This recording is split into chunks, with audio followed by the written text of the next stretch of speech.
ready for a wild ride?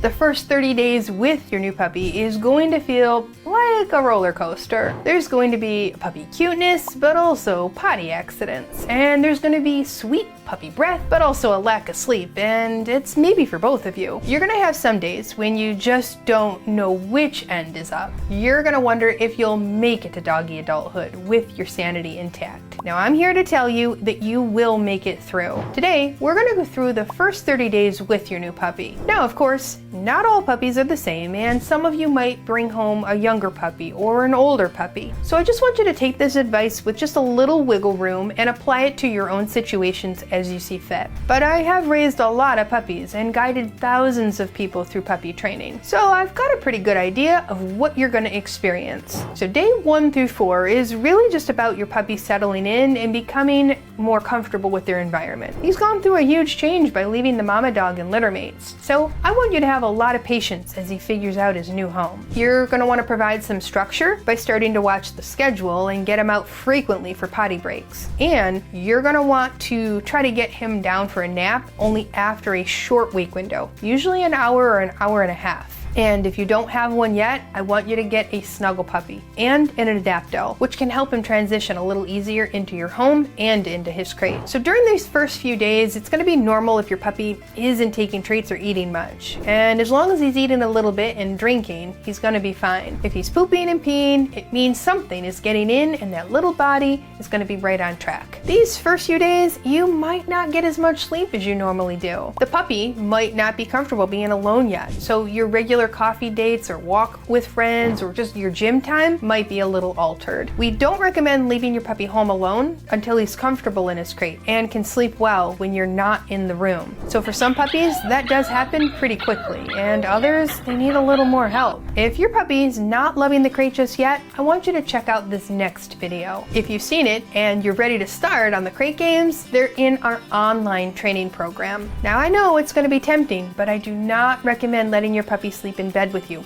just yet. Not only will it make the crate training harder, but it's not going to help your puppy learn independence at other times of the day. And if you want to eventually return to seeing your friends or go to the gym, you're going to need to teach your puppy about that independence. That's what crate training helps with, as long as you're doing it positively and at your puppy's pace. So by day 4, we usually do start to see our puppy coming out of their shell. He might be more engaged with toys. He might start to run, jump, and pounce. And he's probably going to start to notice the humans and want to engage with them. Don't worry if it takes your puppy a little longer to get to this point. Just be patient and help him be comfortable and safe while he adjusts. So at this age, and given how long he's been in your home, he probably has the attention span of a goldfish. Don't worry, this does get better. Days 4 through 7 are still a lot of time at home, and your puppy isn't really ready for the outside world just yet. We also want to keep other animals at a distance too. Believe me, the other animals in your home know that your puppy's there, and your puppy also knows that the other animals are there too. As you get closer to day 7, you can then implement some of the introduction training sessions that we recommend in our online program. Now, there's no need for your animals to interact just yet, but creating a positive association from a distance is your goal. By day 7, you might start to see patterns with potty breaks and even a few naps at consistent times. If you're free feeding, we do recommend that you feed on a schedule instead. That's going to help you create a nap and a potty schedule. You might notice certain times of the day when your puppy's more alert and active, and other times when he's more sleepy. This is natural too, and you should try to build a schedule to accommodate his natural wake patterns. Dogs are diurnal, so they're more alert in the morning and in the evening, while taking a lot of naps during the day. Evenings can be particularly challenging for young puppies. It's the end of a long day, they're more alert because the household tends to be more active, they're naturally more active because of their species, and yet bedtime's looming, but it's not quiet time just yet. So if you find that that time of day is particularly problematic, we just released a great video that's going to help guide you through that. During this first week, it's important to keep your puppy's space space small. He doesn't need to get to know every room of the house just yet. That's probably going to be very overwhelming for him. So I want you to keep him in a pen when you can't supervise him 100%, and use his crate for all naps and nights as long as he's not panicking. Now, when you're engaging with him, or maybe just starting to play or offering some enrichment, you can offer a little more freedom. We do still suggest that you do these activities in the room where his pen is located. Watch carefully for any signs of a need of a potty break. You're going to also be able to redirect if he starts to chew on furniture or wires or something harmful. Now, when you can't supervise him closely, he should go back in his pen for his safety and the safety of your home. By day 7, you might start to feel a little more in control of this new life you've brought home. It's also possible that you're realizing the work that will go into raising him for the next 15 or more years, and it's normal to have mixed emotions. At this time,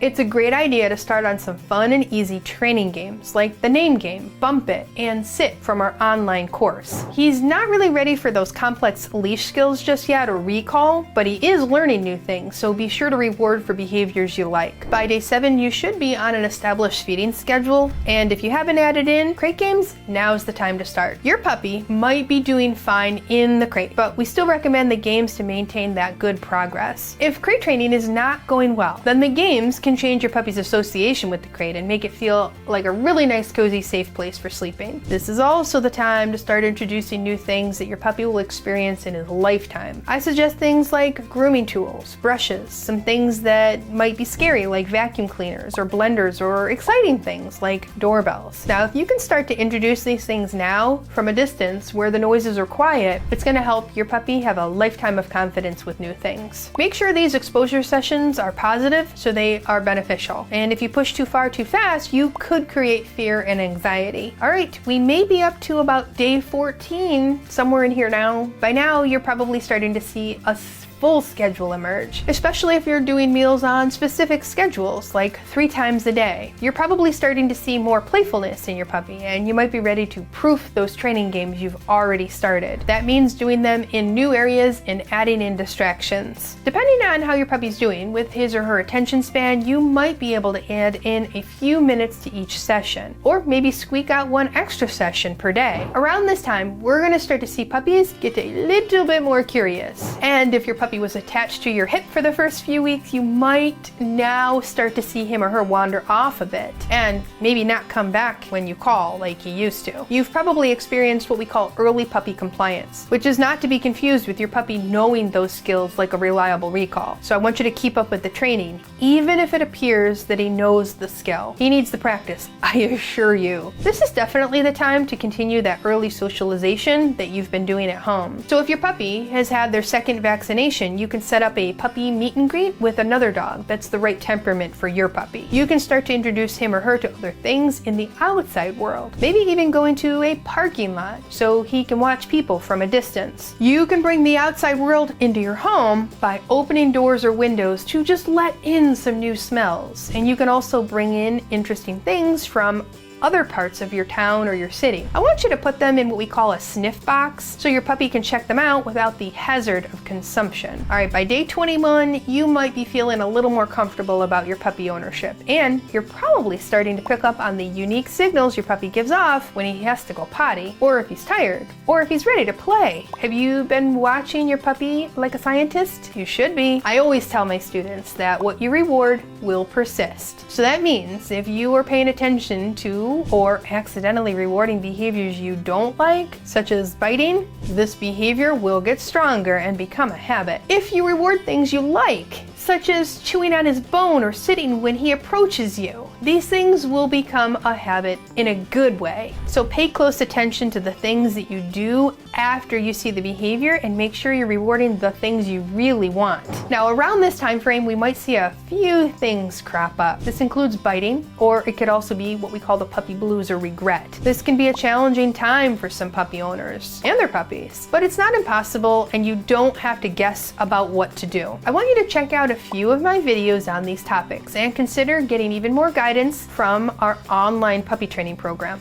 It's chock full of 130 videos. If you haven't started training games already, now is the time to really proof those skills by adding in distractions. I don't want you to turn up the training dial too fast though, but definitely start to add in a few things that might happen in real life, like a child walking by when your puppy's on a leash, or a loud noise from a garbage truck, or even some fireworks. Now, before your puppy is 16 weeks of age, I want you to try to do as much positive exposure as your puppy will comfortably enjoy. It's still possible to do positive exposures after that 16 weeks of age. It just won't be as easy to create a positive impact as it will be before this age. That's why I really like to guide people who just got their puppy and who are preparing for one. There's so much you can do to prevent bad habits and reactivity from forming, but it's best if you've started when the puppy is young. Now that we've reached a full month with your puppy, I hope you can't envision life without him. I know he might be frustrating sometimes, and surely there's been some sleep disruption and overall life reconfiguration, but you're on the beginning of a long and amazing journey with your new furry friend. And I think it's going to turn out great for both of you. And if you're not so sure, get some help from a professional and let us guide you. If you're still recovering from the shock of all that new puppy info and the task of raising a puppy that sits before you, just take a deep breath and relax. Although there's a lot to teach your new puppy, it's not a race. And one thing that's going to really help your training is if you and your puppy have a strong bond, and he's looking to you for guidance on this. So if you're not sure you're doing what it takes to create a strong bond with your puppy, well, then this is going to be your next video to watch. You're gonna love it. If you have any specific questions for me, just post them below or join my amazing Facebook group, Puppy Training with Michele Lennon. Now, a professional member of our team is gonna answer every question. We love helping new puppy owners like you. All right, this is Michele Lennon and our How to Train a Dream Dog team signing off for now. You've got this.